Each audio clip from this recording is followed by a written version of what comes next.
आज की वीडियो में हम लोग एक रोमांटिक ड्रामा मूवी को एक्सप्लेन करने वाले हैं। इस मूवी के शुरुआत में हम लोग एक ऐसी लड़की को देखेंगे जिसका एक बॉयफ्रेंड होता है, लेकिन वो लड़की इतनी प्यासी होती है कि वो अपने बॉयफ्रेंड के फादर के साथ में घपाघप कर लेती है। इसके बाद इन तीनों के बीच में क्या होता है ये हम लोग आगे इस वीडियो में देखेंगे। तो चलिए देखते हैं इस प्यासी लड़की की कहानी। मूवी के शुरुआत में हम लोग माइकल को देखते हैं जो कि आर्मी की ट्रेनिंग कर रहा था। माइकल बहुत ही हैंडसम लड़का था। ट्रेनिंग कंप्लीट करने के बाद जब सभी लोग अपने रूम में जाते हैं तब माइकल अपने फ्रेंड से ये कहता है, मैं एक लड़की से बहुत प्यार करता हूँ और हम लोग लिव इन में रहते हैं, लेकिन इस बार मैं उसे शादी के लिए प्रपोज करने वाला हूँ, लेकिन मुझे इस बात का डर है कहीं वो शादी के लिए मुझे मना ना कर दे। तब वो ऑफिसर माइकल से कहता है, तुम एक हैंडसम लड़के हो इसलिए तुम्हारी गर्लफ्रेंड तुम्हें मना नहीं करेगी। इसके बाद हम लोग माइकल को उसके घर पर देखते हैं। यहीं पर उसकी गर्लफ्रेंड एबी भी होती है। माइकल काफी दिनों बाद यहाँ आया था, इसलिए एबी उसे खुश करने के लिए उसका मनपसंद खाना बनाती है। ये दोनों एक दूसरे से बहुत प्यार करते थे। इसके बाद माइकल अपने घुटनों पर बैठकर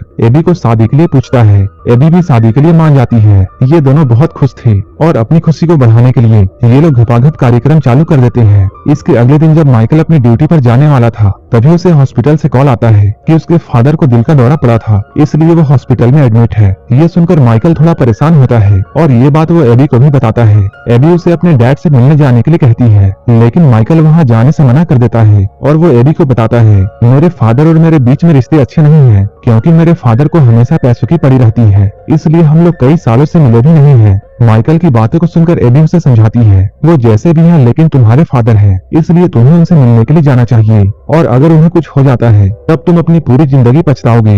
एबी की बातों को मानकर माइकल अपने फादर से मिलने के लिए हॉस्पिटल में जाता है। उसके फादर का नाम रॉल्डन है। यहाँ आने के बाद इन लोगों को डॉक्टर से ये पता चलता है कि उसके फादर अब खतरे से बाहर हैं, लेकिन इन्हें टाइम पर मेडिसिन देनी होगी और इनका बहुत ख्याल रखना होगा। लेकिन माइकल के फादर तो घर पर अकेले रहते थे, इसलिए वो अपना ख्याल खुद से नहीं रख सकते थे। तब एबी माइकल से ये बोलती है, हमें इनके घर जाकर इनका ख्याल रखना चाहिए। यहीं पर हम लोग ये जानते हैं एबी एक नर्स है और वो रोल्डन का ख्याल अच्छे से रख सकती है। माइकल भी उसकी बातों को मान जाता है। इसके बाद ये लोग रोल्डन को घर लेकर जाते हैं। रोल्डन एक बिजनेसमैन होता है, इसलिए उसका घर एक आलीशान महल की तरह था। एबी इस घर को देखकर बहुत खुश होती है, क्योंकि उसे ये बात पता नहीं थी कि माइकल के फादर इतने अमीर हैं। अब माइकल और एबी यहीं रहकर रोल्डन का ख्याल रखने वाले थे। अगले दिन एबी मार्केट से सब्जियां लेकर आती है और वो उसे माइकल के पास रखकर अपना काम करने के लिए जाती है। माइकल के डैड एबी का हेल्प करने के लिए उन सब्जियों को उठाकर किचन में ले जाने लगते हैं, लेकिन तभी गलती से उनसे माइकल का फोन नीचे गिर जाता है, जिससे माइकल अपने डैड पर बहुत गुस्सा होता है।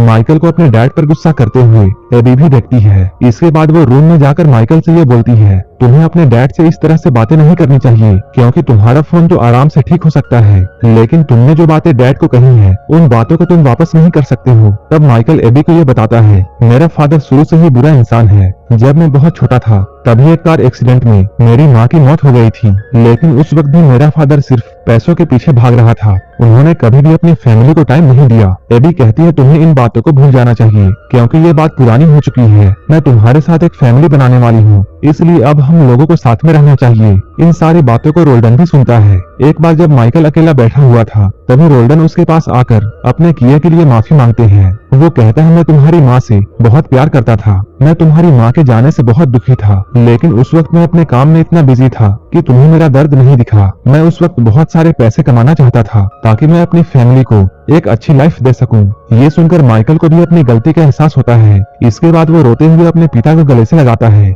अब ये सभी लोग एक साथ बहुत खुश थे। इसके अगले दिन हम लोग इन तीनों को एक साथ डिनर लगाते हुए देखते हैं। यहीं पर माइकल के डैड उसे कुछ पैसे देते हैं, क्योंकि माइकल ने अपना घर बनाने के लिए कहीं से पैसे उधार लिए थे। ये देखकर एबी भी बहुत खुश होती है। इसके बाद हम लोग माइकल को उसके जॉब में देखते हैं। यहाँ इनका बॉस इन्हें बताता है, बॉर्डर के पास कुछ आतंकवादी घुस चुके हैं और उनके पास एडवांस हथियार भी हैं, इसलिए हमारा ये मिशन काफी खतरनाक होने वाला है, क्योंकि इस मिशन में हमारी जान भी जा सकती है। इसलिए तुम लोग घर जाकर अपनी फैमिली के साथ थोड़ा टाइम बिताओ, क्योंकि ये मिशन एक बार शुरू होने के बाद जब तक खत्म नहीं होता है तब तक तुम लोग अपने घर नहीं जाओगे। इसके बाद माइकल अपने घर आकर मिशन के बारे में अपने डैड और एबी को बताता है। इस मिशन के बारे में जानकर ये लोग काफी डर जाते हैं। माइकल एबी से कहता है, मेरे जाने के बाद तुम मेरे डैड का ख्याल रखना। अपने जॉब में वापस जाने से पहले माइकल एबी के साथ में पलंग तोड़ घपाघप करता है क्योंकि पता नहीं मिशन में क्या हो और मरने से पहले छोटा चेतन प्यासा नहीं रहना चाहिए। सुबह होते ही माइकल अपने मिशन के लिए जाने वाला था। माइकल यहाँ अपने डैड और एबी से मिलकर अपने बेस की तरफ निकल जाता है। अब हम लोग एक हफ्ते बाद का सीन देखते हैं। यहाँ एबी अपने दोस्त के साथ बैठकर बातें कर रही थी। वो माइकल के यहाँ से जाने के बाद वापस से अपनी नर्स वाली जॉब में चली गई थी। एबी कहती है 1 हफ्ते से ज्यादा हो चुका है और माइकल का अब तक ना तो कोई कॉल आया है और ना ही कोई मैसेज। वो ठीक तो होगा ना? उसकी फ्रेंड एबी को समझाती है शायद माइकल अपने मिशन में बिजी होगा, जैसे ही उसे टाइम मिलेगा वो तुम्हें कॉल जरूर करेगा।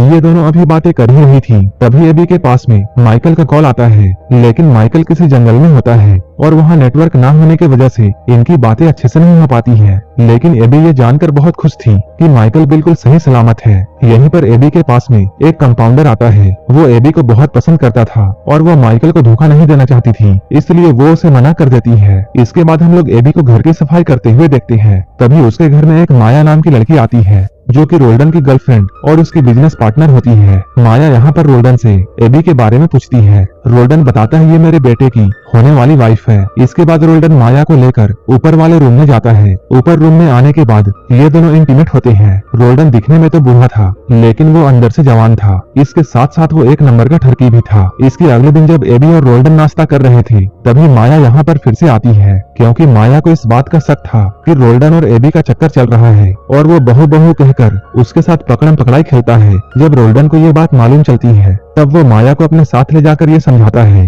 कि एबी मेरी बहू है और मेरा बेटा और वो शादी करने वाले हैं। इन बातों को सुनकर माया को रोल्डन पर थोड़ा भरोसा होता है। इसके बाद माया एक बार फिर से यहाँ रोल्डन के हैंडपंप से पानी पीती है। अपने खेत को गीला करके वो बहुत खुश होती है। इधर हम लोग एबी को जॉब में देखते हैं। उसके पास फिर से वही कंपाउंडर आता है। वो एबी के लिए इस बार नाश्ता लाया था। एबी यहाँ कंपाउंडर से बोलती है हम लोग सिर्फ दोस्त बन सकते हैं, इससे आगे हम लोग नहीं जा सकते हैं क्योंकि थोड़े ही दिनों में मेरी शादी है। इधर हम लोग माइकल को उसके मिशन में देखते हैं। यहाँ दुश्मन इनकी टीम के ऊपर अचानक हमला कर देते हैं जिसकी वजह से माइकल के साथ साथ इनकी पूरी टीम मारी जाती है। अब माइकल की मौत हो चुकी थी। माइकल के फ्यूनरल में सभी लोग जमा होते हैं। यहाँ माइकल के डैड सभी को ये बताते हैं मुझे मेरे बेटे का जाने का बहुत गम है, लेकिन मुझे इस बात का बहुत खुशी है कि मेरा बेटा मेरे देश के लिए शहीद हुआ। लेकिन अभी तक माइकल के बॉडी का कोई भी पता नहीं था, इसलिए वो लोग माइकल का अंतिम संस्कार नहीं करते हैं। एबी माइकल की मौत से सदमे में जा चुकी थी, इसलिए कुछ ही दिनों के बाद में वो रोल्डन के घर को छोड़कर जाने लगती है क्योंकि उसे इस घर में माइकल की याद आती थी। लेकिन रोल्डन उसे यहाँ से जाने से रोकते हैं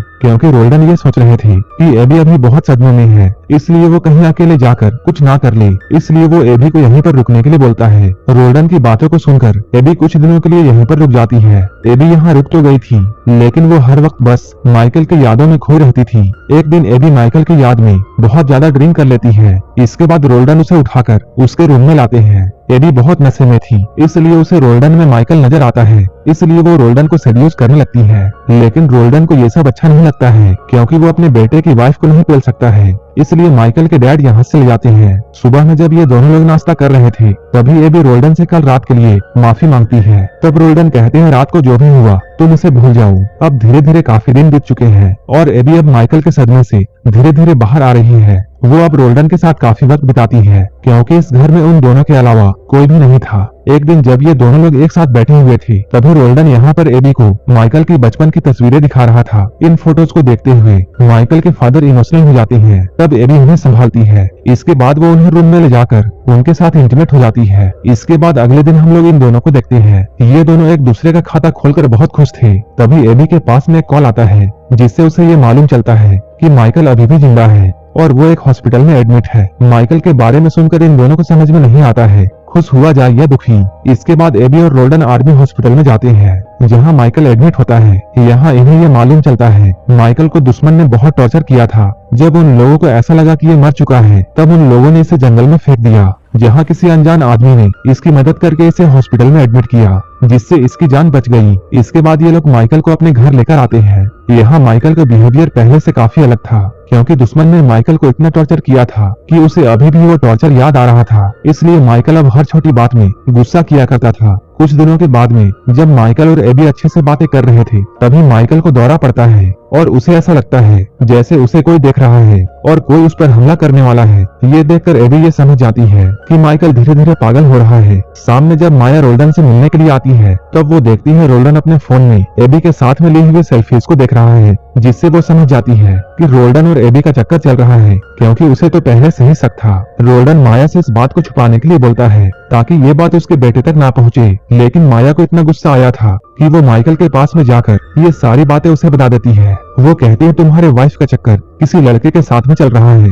ये सुनकर माइकल बहुत गुस्सा हो जाता है। अब वो उस लड़के को मारने के लिए अपनी गन भी निकाल लेता है, क्योंकि माया ने माइकल को उस लड़के का नाम नहीं बताया था। इसलिए माइकल अब एबी का पीछा करता है और वो एबी के हॉस्पिटल में जाकर ये देखता है कंपाउंडर एबी के साथ में बातें करने की कोशिश कर रहा है। माइकल समझता है यही वो लड़का है। इसके बाद वो उस कंपाउंडर के पास में जाकर उस पर गन तान देता है। इसके बाद एबी माइकल को समझाकर किसी तरह घर में लाती है, लेकिन माइकल अभी भी बहुत गुस्से में था। इसके बाद वो अपने गुस्से को शांत करने के लिए एक बार में ड्रिंक करने के लिए जाता है और यहाँ बैठकर वो पूरी रात नशा करता है। जब अगले दिन भी वो घर नहीं आता है तब एबी और रोल्डन दोनों परेशान होते हैं। रोल्डन यहाँ किसी तरह एबी को संभालता है। ये दोनों एक दूसरे को संभालते संभालते एक दूसरे को गर्म करने लगते हैं और अंदर जाकर कार्यक्रम को पूरा करने में लग जाते हैं। तभी माइकल घर वापस आता है और माइकल इन दोनों को बातें करते हुए देखता है। रोल्डन ये सोचता है अच्छा हुआ मेरा काम 5 मिनट में ही खत्म हो गया, नहीं तो आज पकड़ा जाता। रात में एक साथ बैठकर ये तीनों डिनर करते हैं। तभी माइकल इन दोनों को अपनी कहानी बताने लगता है कि कैसे वो उन दुश्मनों से बचकर